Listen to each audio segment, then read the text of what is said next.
All right. Governor Huckabee sticks around for a story that you're not going to see anywhere else, and it's a shocking story, so don't go away. It's a secret memo showing the president's plan to use the military, our military, against Americans.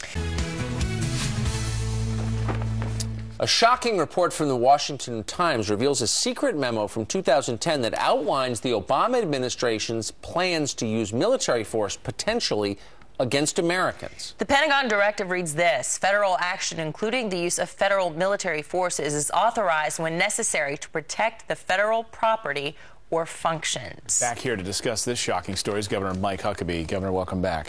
Thanks. So what do you make of this memo and whether or not, military force, we saw what unfolded, of course, with police force out at the Clive and Bundy Ranch and so forth. This seems like a slippery slope for the federal government. This might be the kind of thing you would dismiss as some, Pentagon official with too much time on his hands working up all kinds of scenarios, except in this administration, we have seen just flagrant abuse of federal power. We've watched this administration use the IRS to go after groups that it disagreed with politically. We watched them go after reporters like James Rosen of Fox News, go after the Associated Press and tap their phones and check their emails. We've watched the abuse of federal power in so many ways under this administration. Absolutely, we were just talking, lying to us.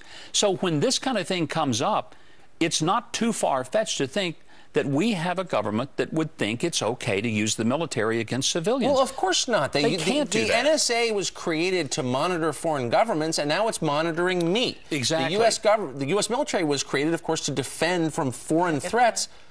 Is it a stretch to think it could be turned inward? Well, Tucker, anybody with the ninth grade civics classroom experience knows that the military is never supposed to be used internally against our citizens. The closest thing we have is the NSA, by the way. That's exactly right. So we're just seeing a complete reversal of every constitutional right Americans have and every expectation we should have. Governor, I'd love to get your reaction to another excerpt from the memo. It says federal military commanders have the authority in extraordinary emergency circumstances where prior authorization by the president is impossible and duly constituted local authorities are unable to control the situation to engage temporarily in activities that are necessary to quell large-scale unexpected civil disturbances.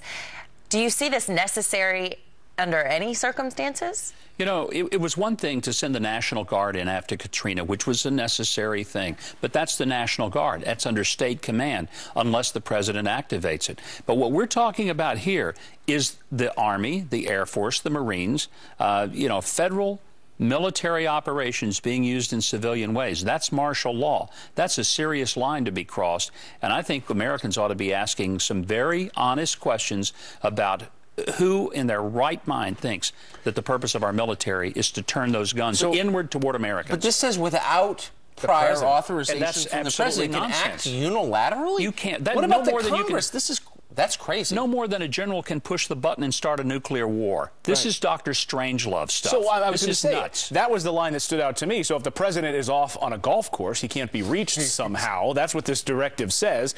And you're governor of Arkansas, and you're faced with a massive riot, and you don't know what to do. What would you do as governor in this situation? Would you feel compelled under those circumstances to call in drones and call in the military?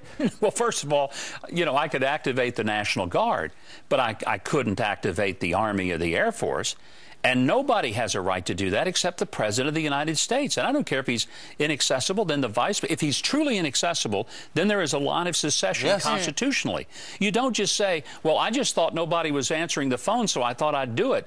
Yeah, I'm a staff sergeant, but I thought, gee, we need to go ahead and turn the guns on these people. I saw a large group of unruly citizens and thought we needed to act. Yeah, I didn't know it was a rock concert watching Aerosmith. A Bon Jovi concert. We got Marines in here. My gosh, this is really frightening stuff. Governor Huckabee, as always, it is great to see you. Welcome back from China. Great to be back. And when you're back, you've got a show to do tonight. Who's on your show tonight? Well, we're going to have Congressman Jeff Miller, chairman of the Veterans Committee, who will be talking about this whole mess.